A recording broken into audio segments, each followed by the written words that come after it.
Hi, friends. Hi. Oh boy. You know what's down there, right? Oh, Coco. Coachella. Coco wants to join the party. You know what? If you want to join the party, you have to cooperate. My goodness. All right. Tell everybody positive vibes. Positive vibes. Positive vibes. Hello, Ronnie Lynn. There. Coco got her positive vibes. She's going to get a positive smack if she doesn't stop it. How are you? I'm a little bit frazzled. I had to go out this morning, get my blood drawn. And for anybody that knows me, that is a hi, Mary Lou, happy birthday to you. That reminds me, for anybody watching this as a replay, it did originally air live with live chat interaction. Oh Lord, my hair's a hot mess. I'm telling you, I had a morning with live chat. So you will hear me interact with people. There, that's my disclaimer. Happy birthday, Mary Lou. Happy birthday. I hope you're having a wonderful, wonderful day. So I had a bit of a morning. Because I had to get my blood drawn, and that's, I've talked about this before. It's a trigger. It's one of my Achilles heels. It's a phobia that was gifted to me by my mother, who thought that it was okay it was okay to use a child's fear of needles as a child rearing technique. And so whenever she decided I was bad, I was poked with diaper pins. And they were my brother's diaper pins. And let me tell you something, back in the 70s, those diaper pins were no joke. They were very thick. They were thick, because they were meant to go through cloth diapers. And the woman mortally wounded me emotionally. And I have a freak out breakdown every time I have to go give blood, or anytime I'm faced with needles. I just die inside. I just die inside. And it takes me back to a crazy place with a crazy woman, and it's traumatizing. And so it's hard because I knew, I've discussed this with my doctor, and I'm like, look, you're not going to get too much out of me when it comes to needles. And so we kind of agreed that I would only do it like twice a year. So I knew it was coming, and I've been dreading it since the last 6 months. And then I had to make the appointment last week, so I've been dreading it since then. And it's just, I knew I wouldn't sleep well last night, and I just, just problems. It's crazy, the things that we hold on to from our childhood. But I'll tell you, what I did, I was like, you know what? These positive affirmations and things like that, they're meant to help through times of struggle. And so it was last night. It was probably around 8 or 9, right? And I was actually working on the true crime case for tomorrow, but it's constantly in the back of my head was this fear and this anxiety about having to have my blood drawn today, even though I was working on something else. It wouldn't go away, and so I thought, you know what, forget about this. And I thought I have to, we talk about these positive affirmations every week, and I have to attempt to use them. I have to attempt to use them. Because I have a lot of hope invested in them and their power. So I got up and I just grabbed whatever I had handy. Mind you, my art supplies and my markers, but it wasn't, all my colored pencils, all that good stuff is down in the art studio, right? But I wasn't going down there. It wasn't about making it pretty. It was about survival, right? So I grabbed what I had handy and I literally wrote myself 2 positive affirmations, and I stuck them on the refrigerator door where I'd see them first thing this morning and where I could see them from my chair over there, right? And so let me show you. That was the first one. Like I said, not all that pretty, right? But I had to center myself. I had to ground myself. I had to make an attempt to self-soothe. And I had to make an attempt to find something very simple, very succinct that would remind me that the trauma was in the past and that I was allowing myself to be re-traumatized by something that happened 50 years ago, 51 years ago. And so that's what I wrote. I thought, I didn't even overthink it. Like I said, I just grabbed what I had and I wrote, "You're stronger than your past," because I had to remind myself that that's in the past. She's in that woman, that crazy woman, my mother, is in the past. Okay, she wasn't going to be there today. She wasn't going to show up. The lab tech wasn't going to turn around and suddenly there'd be maniacal laughter and scary music and her going, "Well, I got you now," with, a handful of needles. That wasn't going to happen. She was in the past and she couldn't hurt me. I was the only one carrying on this crazy tradition. It was me. And I had a choice. And I have a choice. And I thought, my God, I've let all this other stuff go. I've tried to, right, in my childhood. And this thing is such a trigger for me, you guys. It's so strong. Hello, Susan. Welcome. It's so strong. I cannot tell you the fear and the feeling that it conjures up. And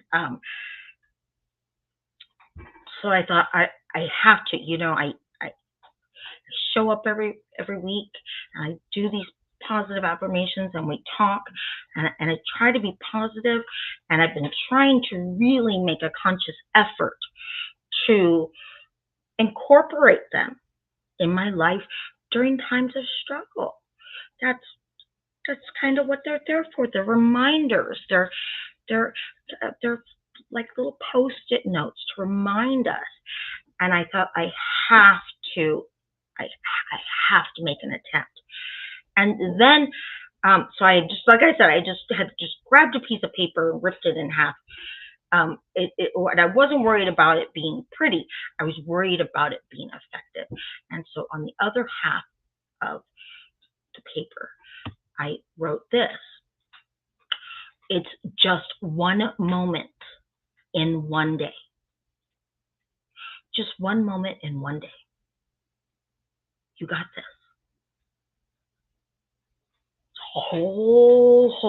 Remember, I wrote this last night, and my mindset was like, it's a whole day tomorrow, a whole huge day tomorrow, with unlimited possibilities. And this thing that is consuming me is just one moment in one day. That's it. I can do anything in one moment for one day. I know that. I've done horrible, I've endured horrible moments in multiple and consecutive days. So I know I could handle one moment. And really, the phobia is so big, I'm telling myself, while I'm writing this, I'm like, and nobody's ever died from having their blood drawn. Like, you're not going to die there in that little cubicle. It hasn't happened in the history of ever. You will survive this. And you're going to do it. And you're going to survive it. And then it's going to be over. And you can stop marinating in this fear and this trauma. You've got this. You're so strong. And so that's what I wrote for myself last night, and I put it up on the refrigerator. And let me tell you something. I think it worked. I'm not over the fear. I'm not over the trauma. But I slept better than I've ever slept on the night before a blood draw. And I didn't panic too much until when I got there was a lot of people, even though I had an appointment. So I had to wait. But I had taken, my little handy dandy book with me. And so I was able, hello? No, ma'am. No, ma'am. No, ma'am. Oh, boy. It's pretty beautiful weather. Well, it's getting kind of hot. So everybody's out, like, doing their gardening. And me too.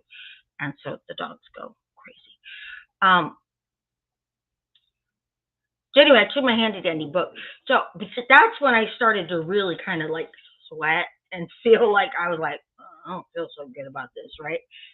And every time they came out from the back in their little lab coats to take somebody else back, I was like, oh man, this just sucks. I wish I had my affirmation cards. Well, they're not cards because I just wrote them on paper.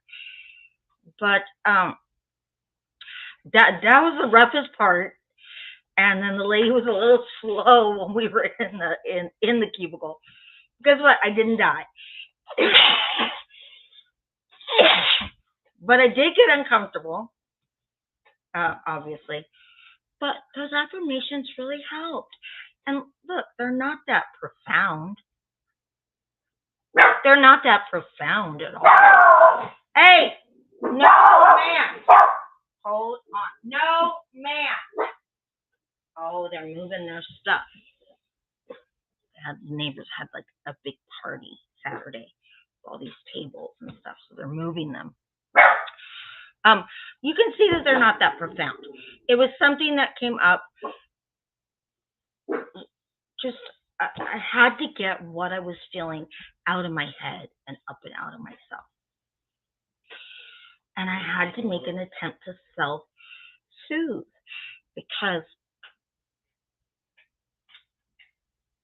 nobody was going to fly in to save me.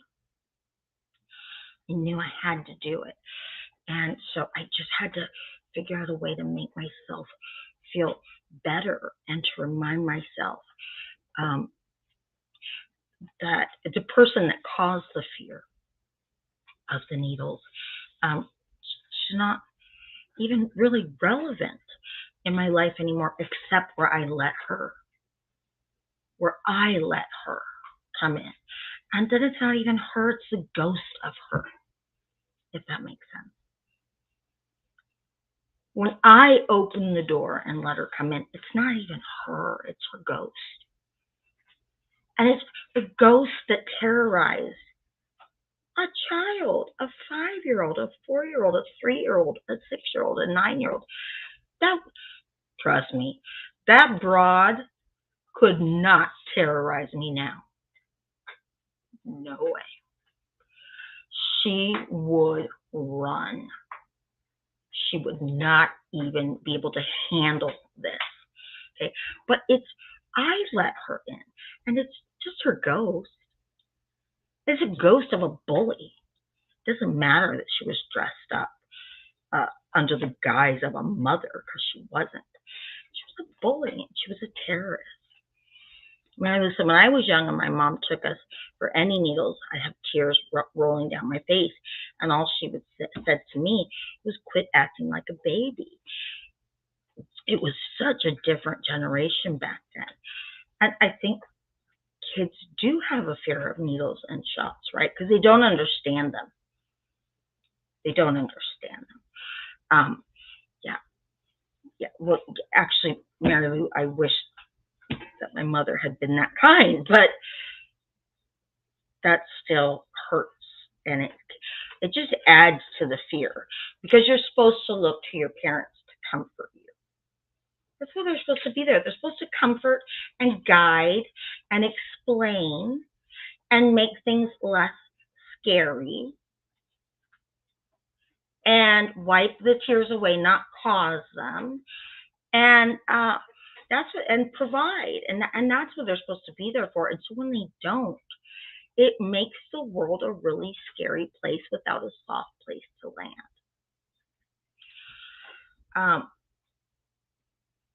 So anyway, I was really messed up about it, you guys. So this was while I was beginning to sweat, waiting for the lab tech to come get me. This was I had the reading that I found. Okay, I'd been looking for something on triggers, but triggers. It's funny how words, while they may have always existed, they come into relevance in terms of society at different times, right? Like toxic. Okay, we've always had toxic. That's always been somewhere in the dictionary, but it's toxic in the past. I don't know. I want to say 20 years, 10 years, has become very relevant in terms of societal vocabulary. Right now, we use toxic relationship, toxic, and just like dysfunctional. That became very relevant for society a while ago, right? And so I was looking for triggers, a reading on triggers, because that's what, getting the blood drawn was for me. It was a trigger. And it just brought all this junk up. And I couldn't find it. And so this book was written quite a while ago. So trigger probably, or trigger or triggers, probably wasn't a buzzword when this was written. So I couldn't find that. But I did find one, a reading on separating from family issues, because that's what my trigger was. It's an issue that stemmed to my family. Susan says, "Good for you. You moved on, and don't blame yourself." I don't know if I moved on. I mean, I was still freaking out last night, right? And like I said, that's a 51-year-old wound that I don't know how I'm going to make it better. But I did try to self-soothe, and it helped. It helped. So, man, I'm going to just keep working on it. I don't have to worry about it for another 6 months. But now I have something in my toolbox that I know I can go to, right? And it's proving to me again that even though I couldn't rely on her, every time I go through something that's really tough and that I'm scared of, and I step up and I take care of it, even though I couldn't rely on my mother, it's proving time and time again that I can rely on myself. That's important. That's important. No, and Susan says, and don't blame yourself. No, I don't blame myself. I know exactly who the troublemaker was. I knew exactly who that troublemaker was. All right, so this is a reading that I found. It's called Separating from Family Issues. This is really hard to do, right? I just turned 56. I'm going to be almost 60 years old. I'm still trying to untangle myself from some of these old webs, even though I haven't talked to these people in 35, 36 years. I'm still trying to shake them off of me, right? Okay, so here's the reading. We can draw a healthy line, a healthy boundary between ourselves and our nuclear family. We can separate ourselves from their issues. Some of us may have had family members who are addicted to alcohol and other drugs and who are not in recovery from their addiction. Some of us may have family members who have unresolved codependency issues. Family members may be addicted to misery, pain, suffering, martyrdom, and victimization. We may have family members who have unresolved abuse issues or unresolved family of origin issues. We may have family members who are addicted to work, eating, or sex, or family may be completely enmeshed, or we may have a disconnected family in which the members have little contact. We may be like our family. We may love our family, but we are separate human beings with individual rights and issues. One of our primary rights is to begin feeling better and recovering, whether or not others in the family choose to do the same. We do not have to feel guilty about finding happiness and a life that works, and we do not have to take on our family's issues as our own to be loyal and to show them we love them. Often, when we begin taking care of ourselves, family members will reverberate with overt and covert attempts to pull us back into the old system and roles. We do not have to go. Their attempts to pull us back are their issues. Taking care of ourselves and becoming healthy and happy does not mean we do not love them. It means we are addressing our issues. We do not have to judge them because they have issues, nor do we have to allow them to do anything that they would like to us just because they are family. We are free now, free to take care of ourselves with family members, and our freedom starts when we stop denying their issues and politely but assertively hand their stuff back to them where it belongs and deal with our own issues. And the affirmation after the reading is, today I will separate myself from family members. I am a separate human being.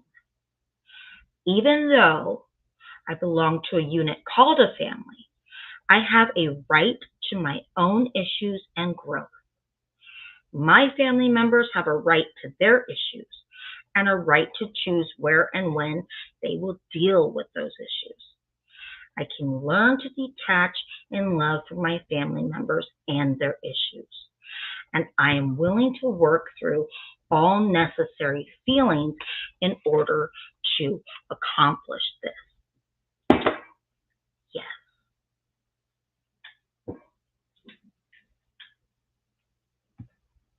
Yes. Really hard in family. especially when you're a little kid. Everybody's issues in the family become everybody's issues in the family. And it's really hard to figure out where their issues stop and yours begin, or what's theirs and what's yours. I don't know, honestly, what made my mother such a cold-hearted, crazy, cruel, sadistic, abusive person. I have my theory, but I don't know exactly, because I don't even know who she was outside of what I just told you. I don't know anything more about her. I don't know her favorite number or her favorite color. That was all I saw, because that was all she showed. But what I do know is whatever she went through, if it was anything close to what I went through, she could have overcome it if she chose to do so. She didn't. I don't know why that was. I don't have to figure that out. I knew I had to not just separate myself from her issues. I had to separate myself from her and a lot of other people. And it didn't. I get it. It was easy for me to do. There wasn't much of a family unit to mourn or to be sorry about not spending time with. That wasn't for me. I couldn't wait to beat it out of there. Okay. And look, and I went back a couple of times after I escaped, because, still thinking I could fix it. Because when you're told that you're the issue and you're the reason that they're angry, or that this happened or that happened, you're the reason, then you think if you're the reason, you can fix it. And I thought maybe I could. I thought maybe I could come in as an adult, reintroduce myself as an adult, somebody that wasn't a weight around her neck, somebody that she didn't have to take care of or support. I was completely self-sufficient. It didn't matter. She had zero feelings towards me that were maternal. She didn't like me at all. So, and I realized there was not much about her for me to like either. Somebody doesn't like you, and then on top of it's been really abusive to you, I don't know why you go back. But I think it had a lot to do, there were some codependency issues going on there. I always thought I could make it better. I couldn't make it better. Not for her and not with her. The only thing I could make better was myself, by removing myself completely from that. I had to separate it. It didn't matter what she had gone through that made her who she was, or why she wouldn't fix it, or how a mother could be that way, towards her own child. None of it mattered. It just was. And it was a hot mess. And I was tired of drowning in it and getting burnt by it. I had to go. I had to. But like getting the blood drawn, occasionally these things will come up, and it all stems back to her and that childhood. And I think, how am I ever going to get untangled from it? She's not here anymore. She's not a physical presence in my life at all. Every now and then, these fears and anxiety come up that stem from her, and I realize that somewhere I'm carrying around her ghost, and I'm letting it in. And I gotta work on that. I gotta work on that, because I'm tired of it. I'm really tired of it. And I deserve a better life, and I deserve peace. She robbed me of any semblance of peace or security or safety or love when I was a child. I just cannot allow her to continue robbing me of that today in my here and now.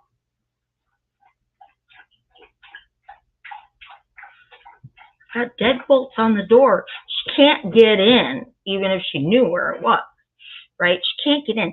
I have to figure out a way to give myself peace and heal from some of the trauma.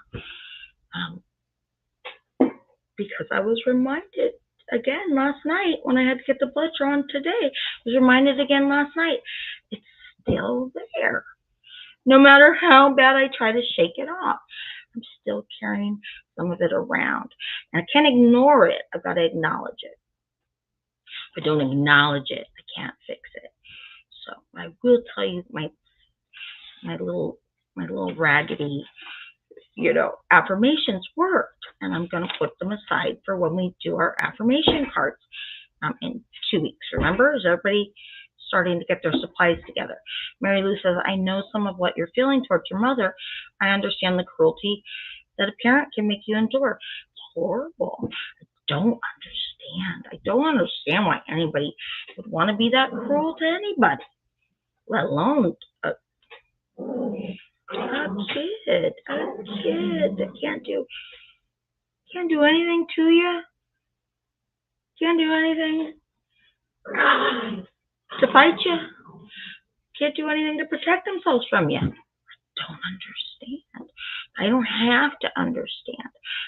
All I have to understand is that I'm okay now. That can never happen to me. Now. It's over. It's over. That's all I have to understand. I don't have to understand why she did it. Don't have to listen to any excuses. I remember one time talking to my stepfather on the phone.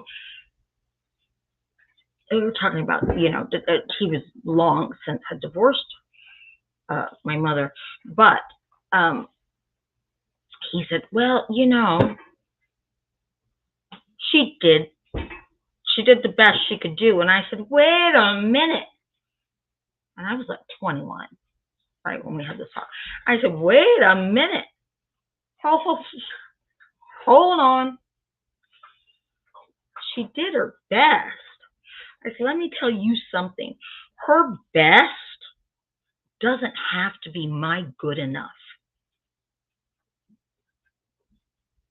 If that's the best she had, she could have held on to that. I didn't need it.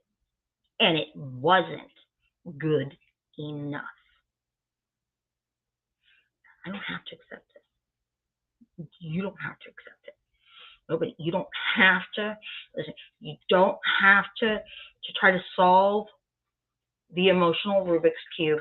You don't have to try to solve the puzzle in trying to understand the behavior, because then really all you're looking for is excuses to excuse the behavior. I'm not going to excuse that behavior.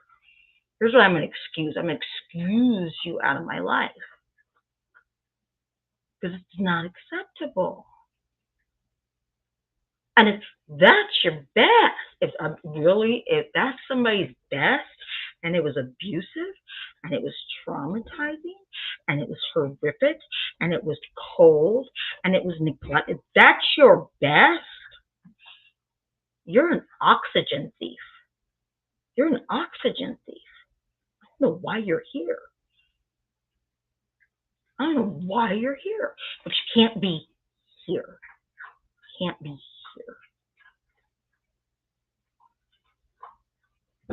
I'm not interested in figuring out her puzzle. I'm just interested in figuring out how to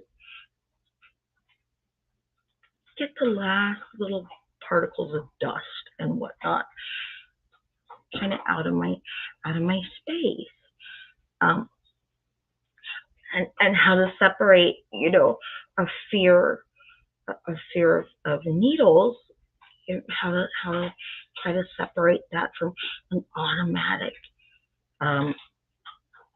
visitation moment, emotional, mental visitation moment with my mother. I don't want to see her. I don't want to think about her. So just trying to figure that out.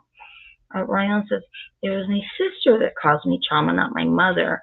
She's a malignant narcissist, but now I feel only pity for her. Yeah, it can be.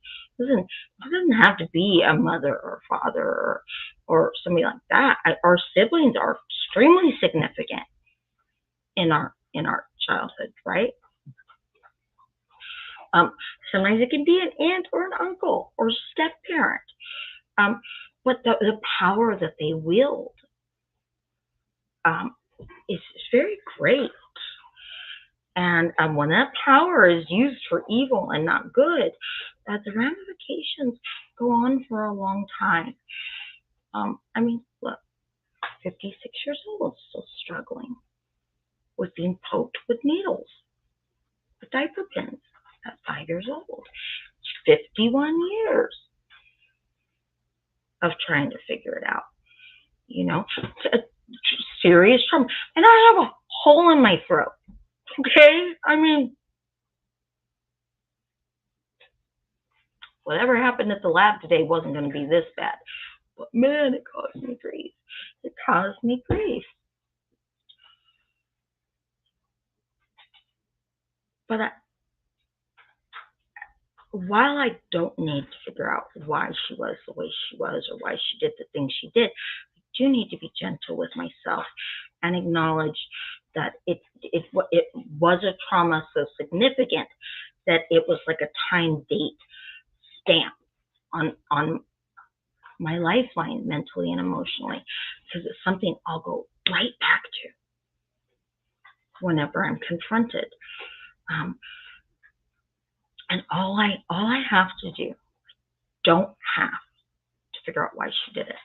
All I have to do is acknowledge it and be gentle with myself. And say, God, that sucked. And apologize to the little girl that I was. Acknowledge how scared she was. Acknowledge how frightened she was. Acknowledge how much pain she went through and say, God, I'm so sorry. That will never, ever happen to you again. And then figure out ways to remind myself that I'm okay. Okay. And you see, that awful woman, she's not mentioned once. What I'm trying to figure out and what I'm trying to heal isn't about her.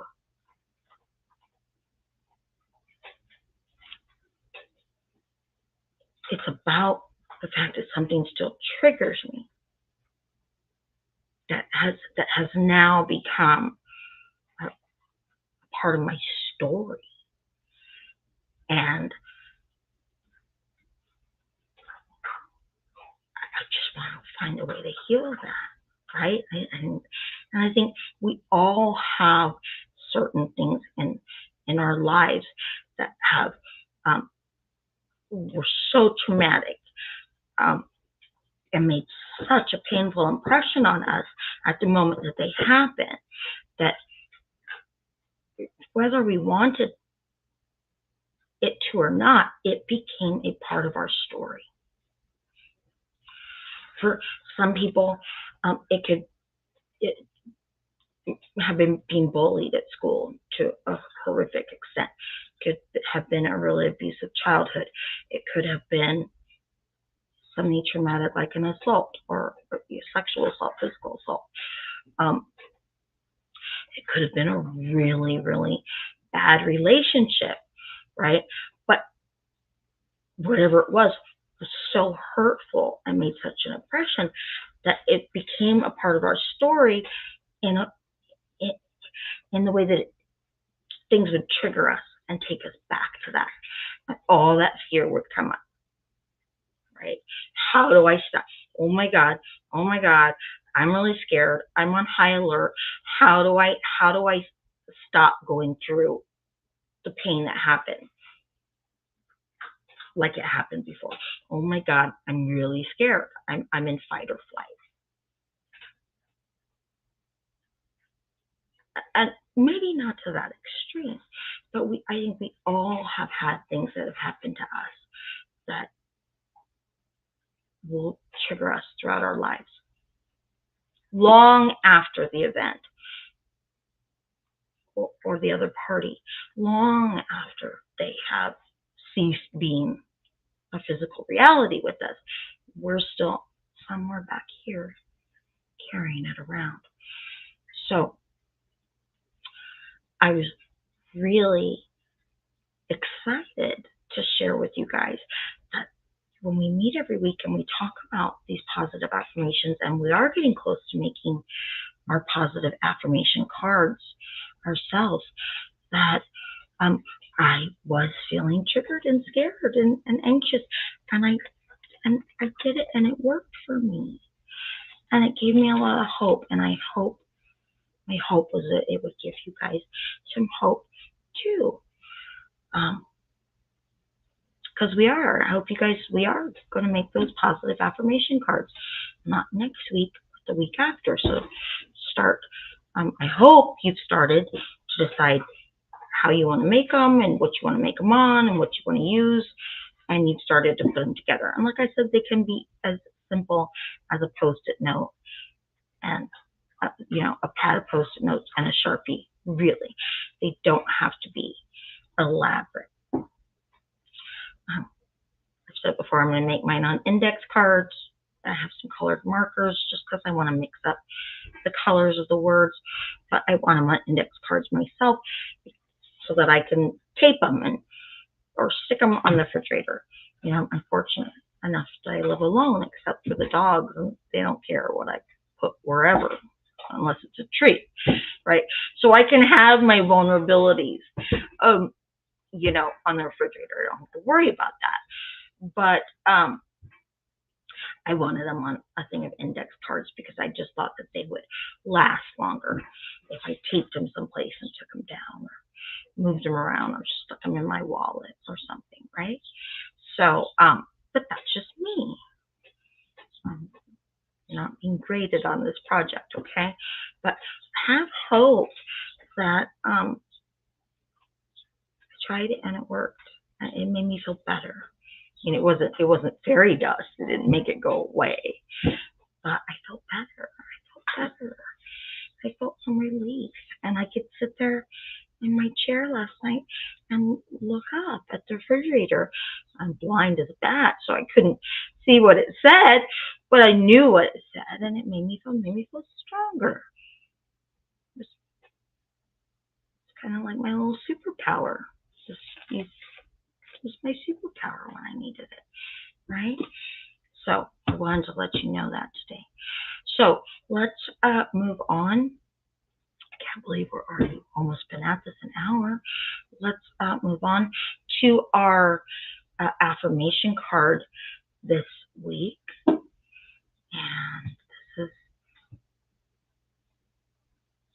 that's the affirmation. I'm doing my best. Doing my best. Doing my best.